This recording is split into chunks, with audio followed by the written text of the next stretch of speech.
Shalom.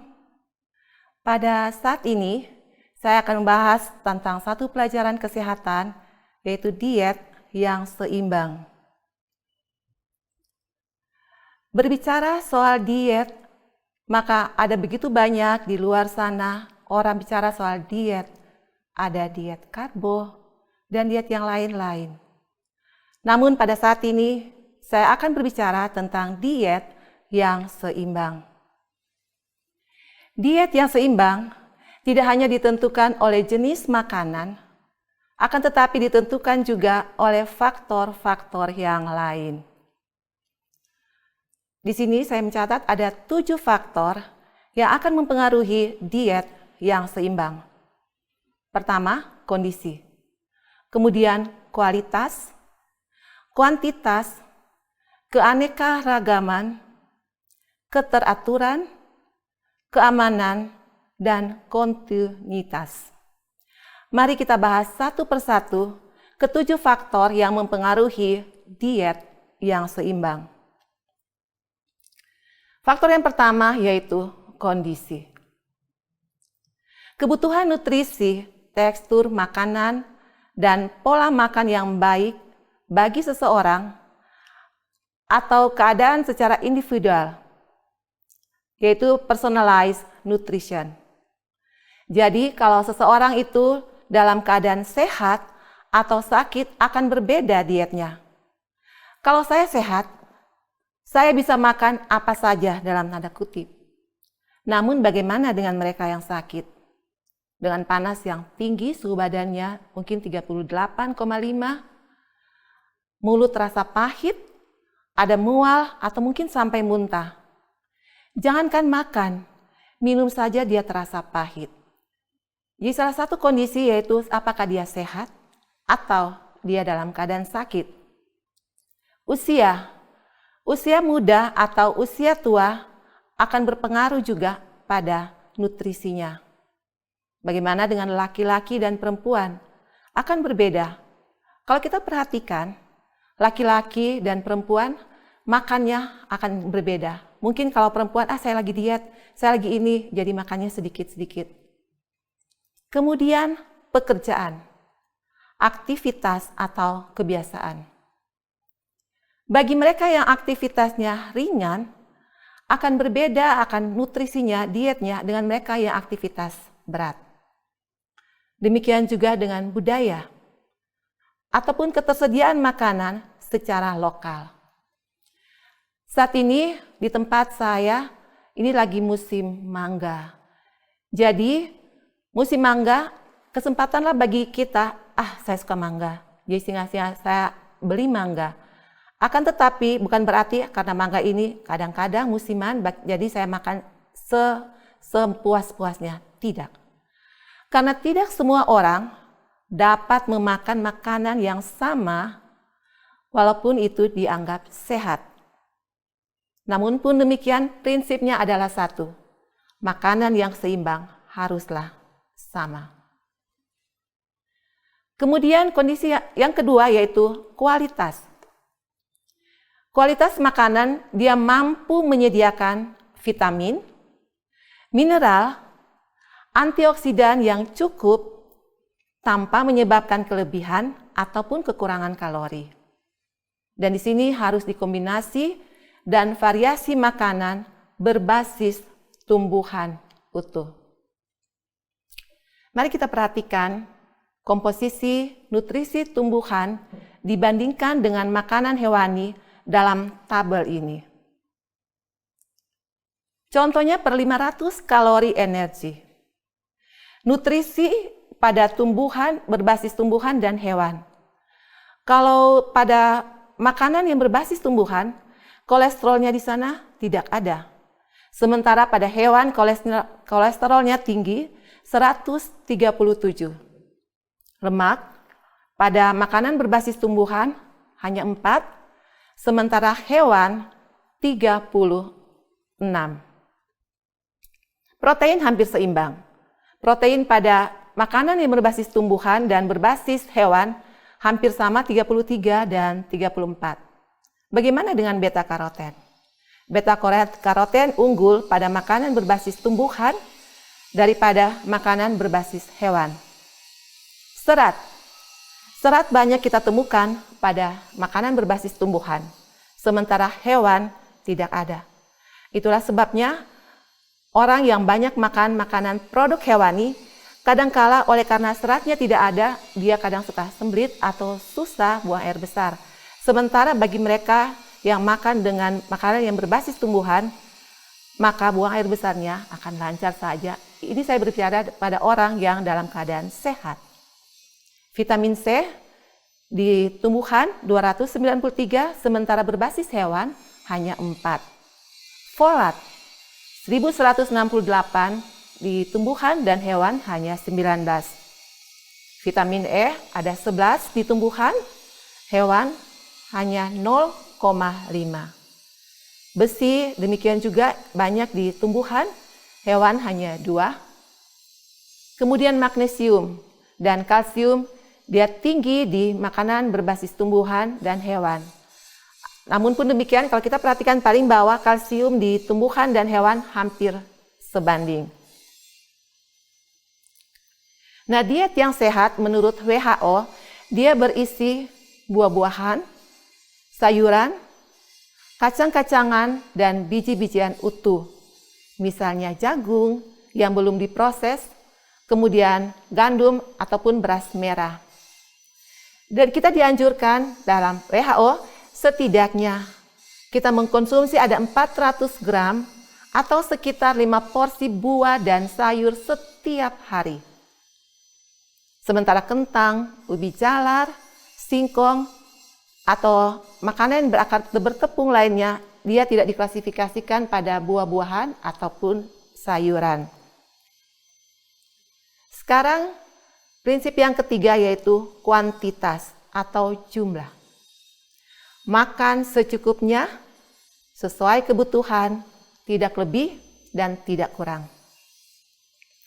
Di sini kita diajarkan untuk makan karena kebutuhan, bukan karena kesenangan, walaupun itu makanan yang sehat.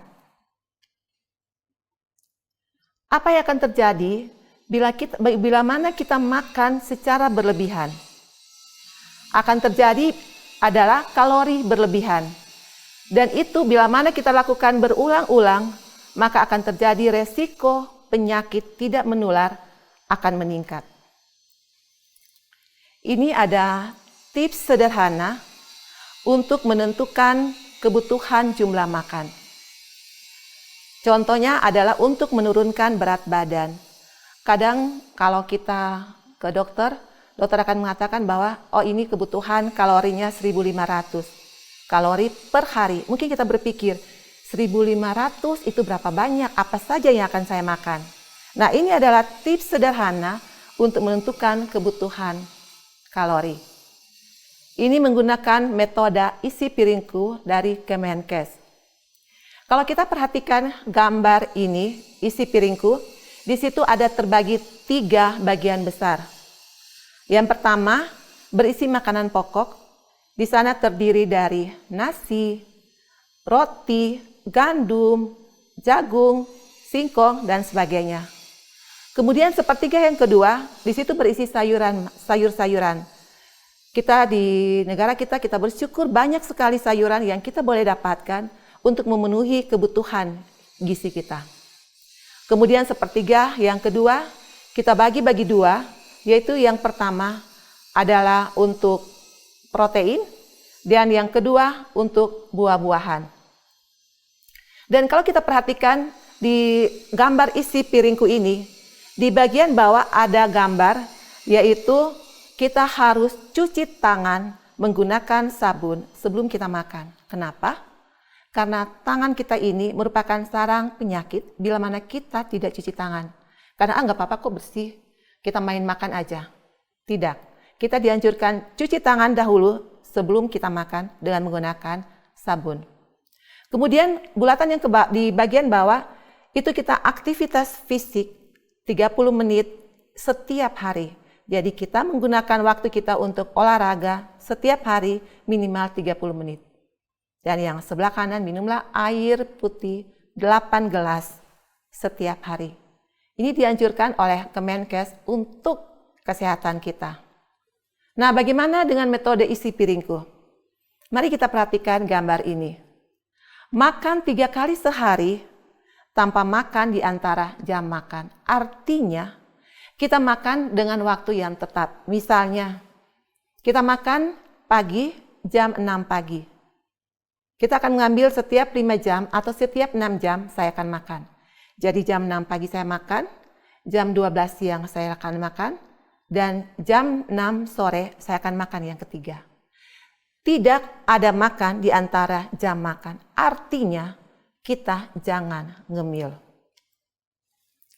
Kemudian tips ini yang ketiga, pantau berat badan secara berkala. Kalau kita pantau berat badan, berarti kita akan menggunakan timbangan badan. Caranya kita pantau berat badan, kita ukur timbangan berat badan kita setiap seminggu sekali. Kalau saya hari Minggu agak kosong, maka saya ambil hari Minggu saja saya akan pantau berat badan. Jadi, saya akan catat berat badan saya sekarang berapa. Misalnya saya berat badan 65. Jadi saya tentukan saya akan timbang berat badan setiap hari Minggu pagi. Caranya pada waktu bangun tidur, tidak lupa kita berdoa karena Tuhan sudah jaga dan pelihara sepanjang malam. Kemudian kita akan ke toilet, mungkin buang air besar atau buang air kecil. Sesudah itu kita timbang berat badan. Setelah kita timbang, catat berapa berat badan saya. Tadi saya bilang 65, catat 65 kg berat badan saya pada tanggal 1 misalnya. Nanti 1 minggu kemudian, tanggal 8 saya akan lakukan hal yang sama. Jangan timbang setiap hari. Nah, bila mana berat badan masih bertambah, apa yang harus saya lakukan? Saya timbang berat badan saya hari ini, tanggal 1 misalnya, 65 kilo. Maka saya akan mengurangi, kemudian pada 1 minggu kemudian, ternyata berat badan saya masih sama 65 kilo. Sementara saya inginkan berat badan saya akan mencapai berat badan ideal 60 kilo. Maka saya akan mengurangi ukuran piring atau ukuran kalori isi piringku. Kalau tadinya saya menggunakan piring yang ukurannya besar, maka sekarang saya akan cari piring yang ukuran kecil dengan komposisi yang sama. Sepertiga makanan pokok, sepertiga sayuran, kemudian sepertiganya lagi dibagi 2, setengahnya lauk pauk, dan setengahnya buah-buahan. Setelah itu pantau lagi berat badan secara berkala sampai kita menemukan ukuran piring yang pas secara individual. Bagi saya ternyata ukuran piring yang pas saya seperti ini. Ternyata bagi orang lain seperti ini. Dan ukuran piring yang pas itu tidak meningkatkan atau menurunkan berat badan. Cara yang berikut yaitu menghitung berat badan ideal. Saya tadi 65 kilo, saya ingin menjadi 60 kilo. Nah, ada cara menghitung berat badan ideal, yaitu menggunakan rumus Broca. Kalau pria, berat badan idealnya yaitu tinggi badan kurang 100, kemudian dikurangi lagi tinggi badan kurang 100 kali 10%. Misalnya contoh, tinggi badan pria itu 170. Dia kurangi 100 menjadi 70. Nah, 10% dari 70 itu adalah 7. Berarti 70 kurang 7, 63. Maka berat badan ideal bagi pria itu adalah 63 kilo. Demikian juga dengan wanita. Perhitungannya sama. Tinggi badan kurang 100, kemudian dikurangi lagi 10% dari hasil penghitungan tadi. Bila mana kita sudah berusia di atas 40 tahun, bagi apakah dia baik wanita maupun pria, maka kita akan menggunakan rumus tinggi badan kurang 100. Itu saja. Cara yang lain yaitu menghitung berat badan ideal dengan menggunakan indeks massa tubuh atau IMT. Caranya IMT, berat badan saya saat ini. Misalnya saya berat badan 65 kilo. Tinggi badan 160 cm. Akan tetapi pengukuran untuk IMT menggunakan meter. Jadi kalau 160 cm menjadi 1,6 meter. Maka indeks massa tubuh saya adalah Kita kalikan dulu 1,6 kali 1,6, didapatkan hasil 2,56.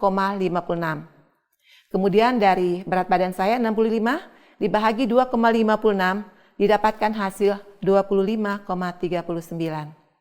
Kalau begitu, kita lihat 25,39 dia masuk di range mana? Bila mana hasilnya kurang dari 18,5, maka dia disebut kurus atau underweight. Bila mana dia hasilnya 18,5 sampai 22,9, hasilnya adalah normal. Kemudian bila mana dia hasilnya 23 sampai 29,9, berarti orang tersebut overweight. Dan di atas 30 disebut obesitas. Kita mau berat badan kita yang ideal, bukan? Nah, ada salah satu cara juga, yaitu cek lingkar perut Anda. Biasanya kalau kita menjahit baju, tukang jahit akan menggunakan sentimeter. Dia akan ukur lingkar dada atau lingkar lengan, tapi ini kita menggunakan lingkar perut. Kita menggunakan sentimeter yang digunakan oleh tukang jahit. Ukur lingkar perut kita. Kalau wanita, normalnya di bawah 80 cm. Sementara pria lingkar perutnya di bawah 90 cm. Nah, bila mana dia lebih dari angka normal tadi, di atas 80 cm bagi wanita atau di atas 90 cm bagi pria, maka dia disebut obesitas sentral. Hati-hati, oleh karena obesitas sentral berbahaya bagi kita. Kemudian langkah selanjutnya yaitu keanekaragaman. Prinsipnya variasi dan kombinasi yang tepat. Manfaat dari makanan bervariasi yaitu makanan itu kita saling melengkapi nutrisi dari makanan jenis yang berbeda. Jadi kalau sekarang saya makan nasi, sayurannya kita mungkin makan sayuran kangkung atau bayam. Nanti sore kita makan mungkin akan berbeda lagi, bervariasi. Kemudian buah-buah, bisa saja kayak saya menggunakan jeruk, saya akan makan jeruk, atau saya makan mangga, pepaya, dan sebagainya. Bervariasi dalam hal kita makan. Manfaat makan bervariasi membatasi fitokimia tertentu dalam bahan makanan agar tidak terjadi akumulasi. Menjaga dan memperkuat efek fitokimia makanan tertentu. Kemudian yang kelima, keteraturan. Makan 3 kali atau 2 kali sehari dengan berpatokan pada kecukupan kalori. Jadi kalau saya akan makan 3 kali sehari. Oke, saya harus teratur makan 3 kali sehari. Pagi jam 6, siang jam 12, dan sorenya jam 6. Cukup, tidak ada makan tambahan di antaranya. Kemudian makan pada jam makan yang sudah direncanakan secara teratur dan konsisten. Jadi kita makan bukan karena rasa lapar, saya udah lapar makan aja deh. Atau saya masih makan tadi pagi jam 6, sekarang jam 12. Ini baru jam 10 saya udah lapar. Makan pisang aja lah, makan jeruk aja lah. Toh dia lemaknya tidak ada misalnya. Saya makan buah ini saja, apel. Itu tidak bisa. Karena kita butuh keteraturan di dalam mengontrol jumlah makan yang kita makan. Nah, apa yang terjadi bila mana kita makan tidak teratur? Mari kita perhatikan grafik ini. Pada grafik yang berwarna biru, kita makan secara teratur. Jadi ketika makan, grafiknya akan naik, kemudian turun sampai ke kondisi basal. Pada saat jam makan, kita makan naik lagi. Akan tetapi, bila mana kita makan pada jam yang tidak teratur, pola makannya tidak teratur, kita akan dapati grafik seperti pada gambar. Di grafik ini berwarna merah. Pada saat grafiknya naik, belum sampai turun di kondisi basal, karena kita makan di jam 10 tadi, dia akan naik lagi.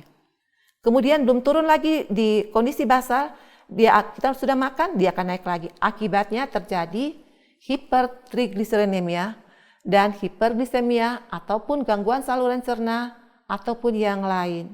Sehingga kita kaget, kenapa ya saya sudah makan begini tapi trigliserid saja tinggi, kolesterol saya tinggi. Itu terjadi oleh karena kita makan tidak pada jam makannya. Kemudian keamanan. Keamanan kita perlukan dalam diet yang seimbang. Hindari xenobiotik atau bahan-bahan makanan yang berbahaya, bahan-bahan yang berbahaya pada makanan yang seringkali orang tambahkan. Sehingga makanannya kelihatan cantik, kelihatan berwarna-warni, sedap, tetapi banyak bahan-bahan pengawet. Kita kalau boleh menghindari bahan-bahan tersebut. Misalnya proses industri ada pewarna, perisai, pengawet, dan sebagainya. Ataupun polutan merkuri. Bagaimana ikan-ikan yang mungkin kita rasa segar, ternyata sudah dipenuhi dengan merkuri. Dioksin, hormon, antibiotik, dan lain sebagainya. Dan yang terakhir, kontinuitas.